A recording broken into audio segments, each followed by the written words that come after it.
Olá, famílias. Sou Ricardo Alexandre, coordenador do setor de orientação educacional da Secretaria de Educação e Cidadania. E esse é o nosso programa Em Família. Para o nosso bate-papo de hoje, conto com a presença da professora Maria Eunice. Olá, Ricardo. Então, eu sou professora, né? Hoje estou como orientadora lá na Educação Especial e hoje nós vamos bater um papo, né, sobre o autismo. Professora, o que é o autismo? Então, o autismo, Ricardo, ele é um transtorno do desenvolvimento e que ele engloba várias questões, né? Comportamentais, sociais, afetivas, motoras. Então, esse combinado de questões é o que nós chamamos do transtorno do espectro do autismo. Mas, Ricardo, nós temos que ter em mente que as pessoas autistas, elas apresentam um comprometimento na área do comportamento, né, e da interação social. Então, essas pessoas... E como que nós percebemos essas características, né, nas pessoas? Então, na interação social, elas têm muitas dificuldades de interagir com o outro, né, de ficar próxima ali, né, com outras pessoas, seja um adulto, seja uma criança, eles costumam se isolar. Então, isso é muito difícil para elas, né? A comunicação também, a dificuldade na comunicação. Muitas vezes os pais falam, meu filho fala, ele se comunica, mas muitas vezes ele fala palavras repetidas, né? Então, ele não tem uma função naquilo que ele está falando. E hoje, né, na sociedade, nós precisamos, né, dessa comunicação para expressar nossos sentimentos, nossas necessidades. Então, isso é algo, assim, bem característico de uma pessoa, né, autista. A hipo ou a hipersensibilidade, né, seja ela tátil, auditiva, visual. O que é a hipo, Ricardo? A hipo é algo que é menos, né, está abaixo da normalidade, né? E a hiper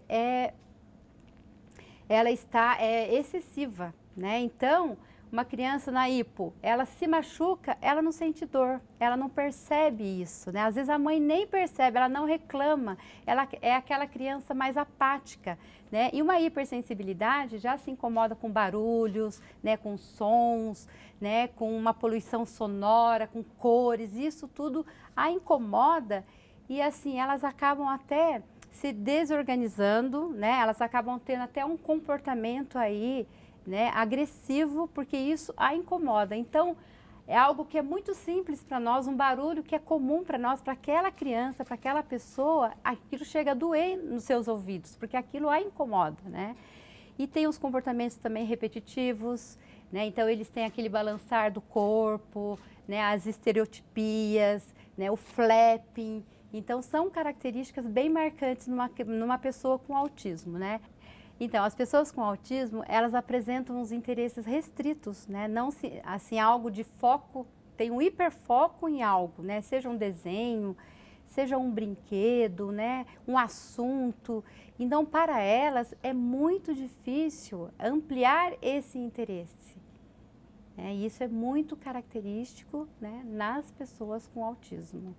Eu não sei se você já chegou a ouvir esse comentário que o autismo pode ser uma pandemia. Posso considerar uma pandemia? Então, Ricardo, 1% da população, né, estima-se que 1% da população seja autista, né?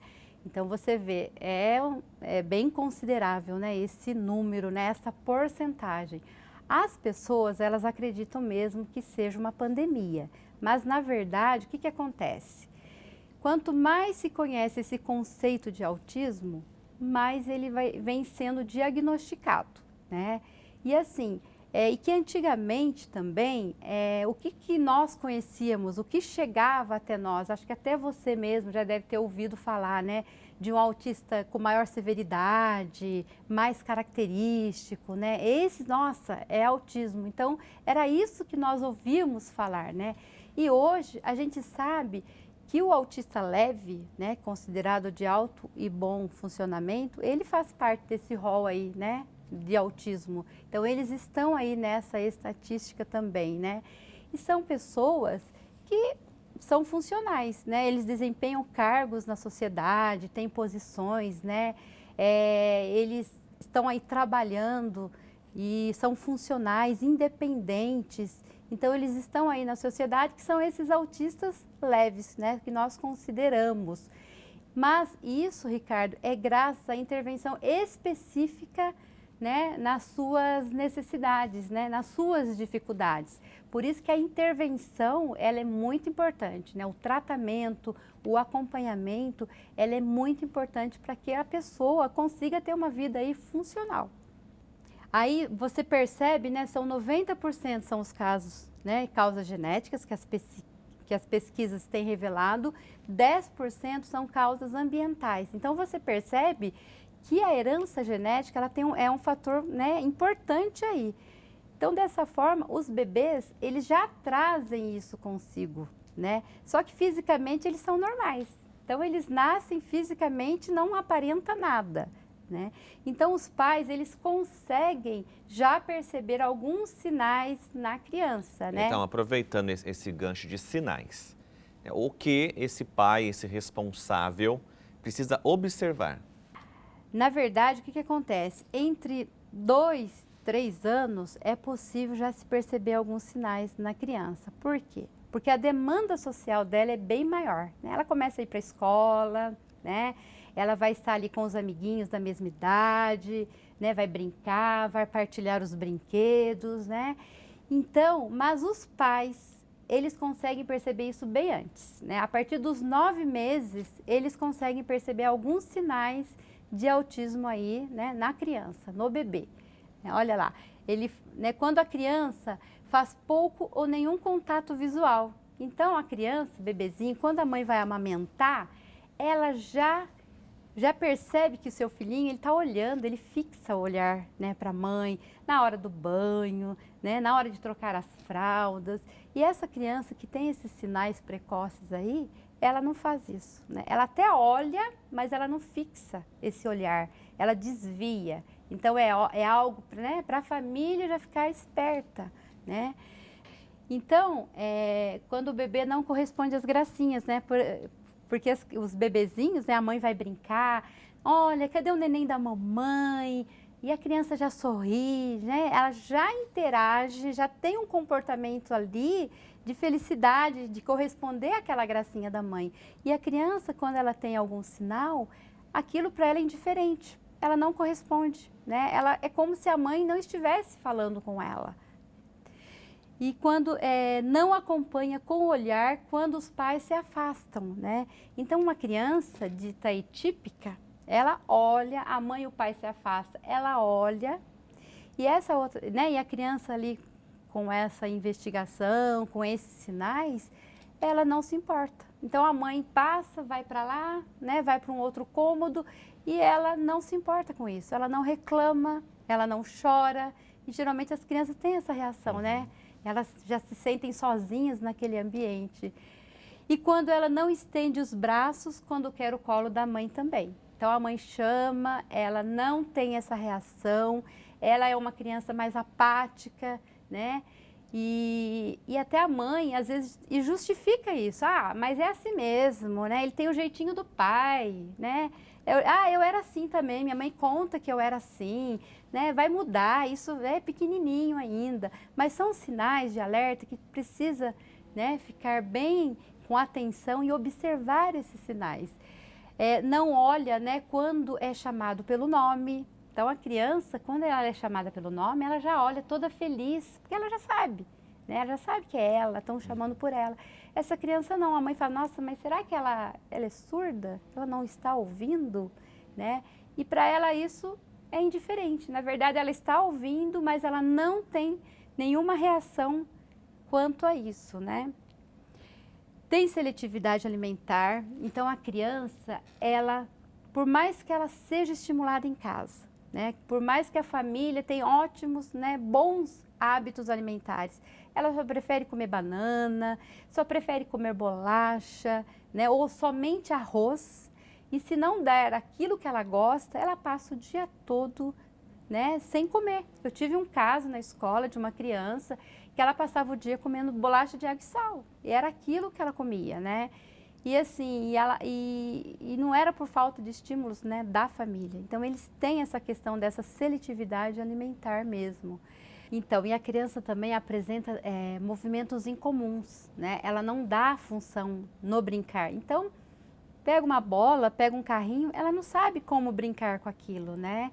E ela acaba jogando, ela não tem, ela precisa aprender a brincar, né, com esse brinquedo. Você pensa, mas uma criança, ela precisa aprender, uma criança típica, muitas vezes, não, ela brinca, né, ela aprende junto com o outro, né, ela faz isso naturalmente. Mas uma criança que tem aí uma investigação, que tem alguns sinais, para ela isso é muito difícil, né? E esses movimentos incomuns que ela tem, de ficar balançando o corpo, de estalar os dedos, né? O flapping, como eu falei ali atrás. Então, isso são movimentos incomuns que têm que ser observados, né? Às vezes ela gosta de olhar um ventilador girando, rodando, ligado, né? Ela se interessa mais, às vezes, por um aspirador de pó, do que por um brinquedo, né? E aí, assim, são experiências que eu vivenciei muito na escola, né? Eu vi isso muito, né? Muitos relatos de mães, né? Quando estava mesmo nessa investigação. Então, já é um alerta mesmo para a família, né? E ele tem mais de 2 anos e não fala. Então, isso é algo bastante relevante, né? Se a criança já está com 2 anos ou mais, ela não fala, os pais já precisam procurar aí um médico, já, né, precisa levar isso para o médico, para o pediatra, porque a criança com 2 anos, ela precisa estar falando algumas palavrinhas, né? Então, isso é algo muito importante que os pais precisam ficar atentos, né?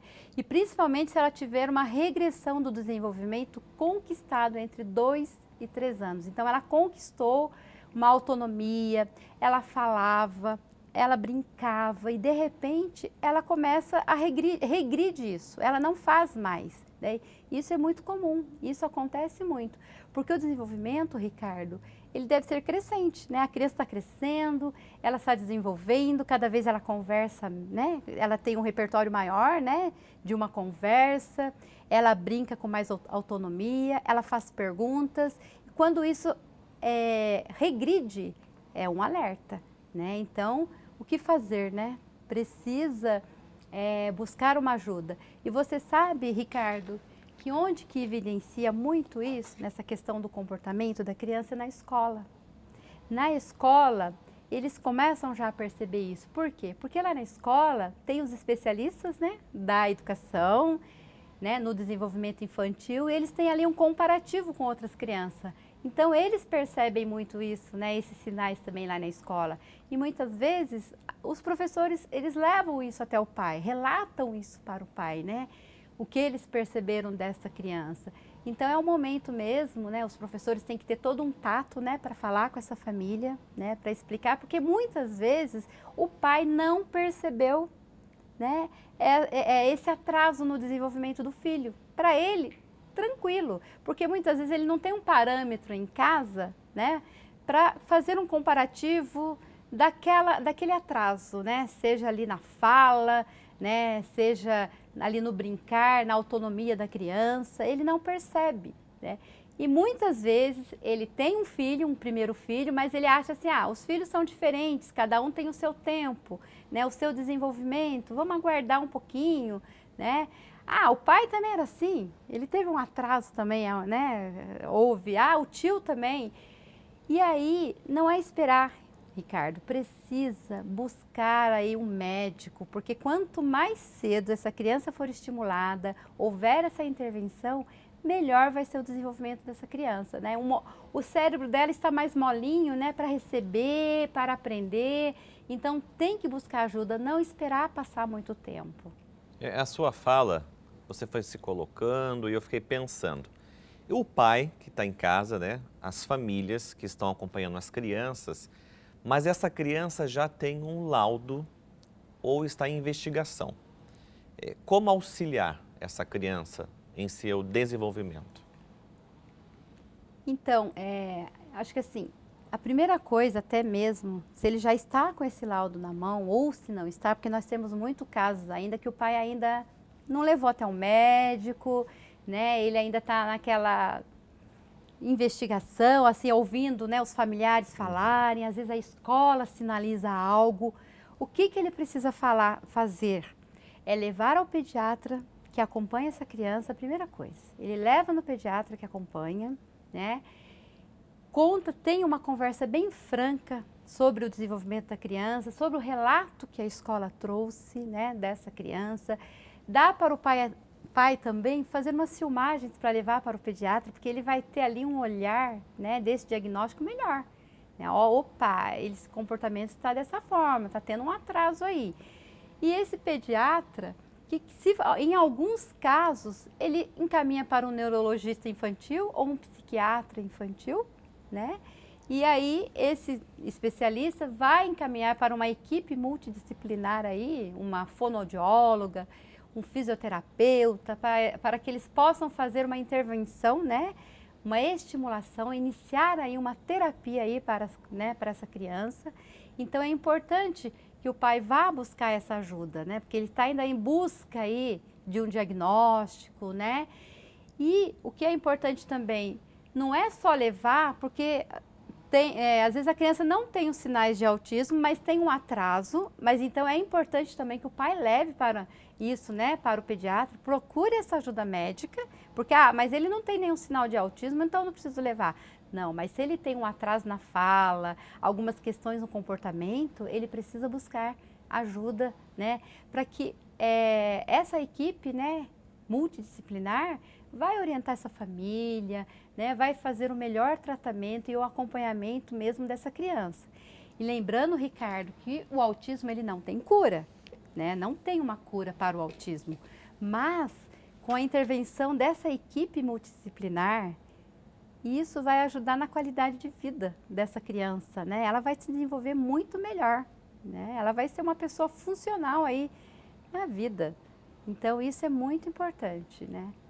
Maria Eunice, com certeza esse tema é de muita importância, né? As famílias que estão assistindo, acompanhando, agradecem, mas eu tenho certeza que você poderia ou pode, fica à vontade, tá? Para finalizar esse nosso encontro, com dicas ou uma mensagem para cada um que nos acompanha.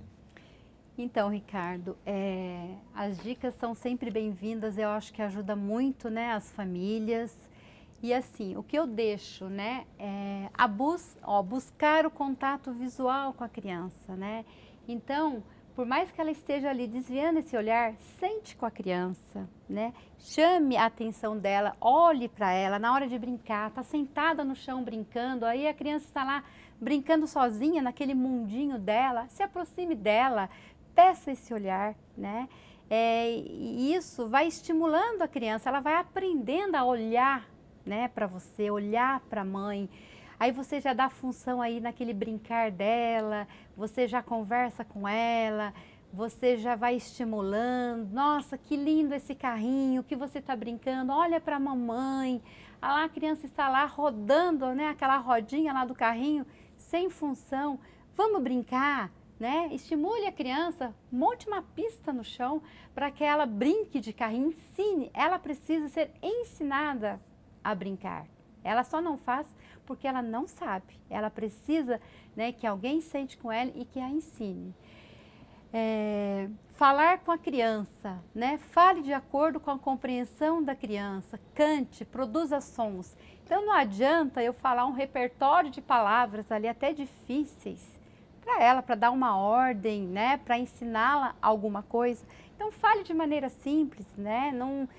Porque todo aquele vocabulário ela acaba se perdendo ali na cabecinha dela, ela se perde naquilo que você quer, né? Naquele comando que você quer, né? Vamos brincar de carrinho? Senta aqui comigo, né? Como que o carrinho faz? Faz o som do carrinho, né? Algo que estimula muito essa comunicação da criança é cantar as musiquinhas que ela gosta, cantar a musiquinha que ela aprendeu lá na escola, né?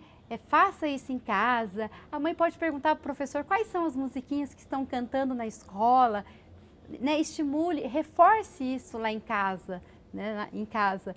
Reforce positivamente, elogie, bata palmas, transforme as tentativas de acerto em festas. Então, algo que a criança tem muita dificuldade de realizar, às vezes sentar na mesa para comer, né? E quando ela consegue fazer isso, a mãe tem que elogiar, né? Nossa, que lindo, você sentou, você conseguiu comer, você conseguiu almoçar do começo ao fim, você ficou sentadinho, ou você conseguiu usar o banheiro, parabéns! Então precisa reforçar isso para a criança, porque ela vai se sentir, poxa, eu sou capaz, né? Eu sou capaz de fazer. E essas crianças, né, com esses sinais, ou até com um laudo aí fechado, eles são capazes, Ricardo. Só que eles precisam ser estimulados, né? Eu preciso apostar nessa criança, eu preciso olhar que ela é um ser que tem potencial para aprender, mas precisa ser ensinado isso a elas. Brincar, construa vínculos com a brincadeira de forma prazerosa e significativa. Então, parte do interesse dela, né? Do que ela gosta de brincar, né? Da função. Às vezes ela pega, como eu falei, ela pega um objeto e fica jogando. Por que ela joga? Porque ela não sabe brincar. Então, ensine, vamos empilhar, né? Vamos brincar com a boneca, vamos fazer a boneca dormir. Olha aqui para a mamãe, olha como que faz, vamos dar banho na boneca. Faça, né, essas brincadeiras com a criança. São estímulos que a criança precisa. Por quê? Porque a criança, ela aprende brincando, né? Através da brincadeira, da interação, que ela aprende, que ela se desenvolve. E essa criança, ela precisa, e isso precisa ser muito reforçado para ela, porque isso é muito deficitário para a criança autista. E eles têm muitas dificuldades. Então, esses estímulos que são dados em casa, né, na escola, porque a escola é o espaço mais estimulador que tem para a criança. Lá ela já recebe todos esses estímulos. Tudo isso auxilia essa criança a se desenvolver, né, a ter uma melhora aí no seu desenvolvimento. Professora, agradeço a participação. Obrigada. Gostei muito da temática, da forma que foi apresentada e espero contar mais vezes com sua participação aqui no programa. Então, Ricardo, eu que agradeço, né, esse espaço aí cedido, né, para falar de um assunto tão importante, né, tão relevante. E a Coordenadoria da Educação Especial também está aí, né, à disposição para tirar mais dúvidas, para dar mais informações a respeito deste assunto, né, sobre o autismo, para as famílias, para os professores, tá? Pode contar conosco. E eu espero, né, que essas dicas, né, que essa fala, porque assim, foi uma pincelada, né, para falar sobre o autismo e para saber como lidar com ele. Espero que tenha ajudado aí a muitas pessoas, né, a muitas famílias, professores, a todos que estão aí assistindo. Muito obrigado. E obrigado você que acompanha o programa Em Família. Nós temos o QR Code aqui embaixo, você pode enviar suas dúvidas ou até sugestões. Obrigado pela participação e até o próximo encontro.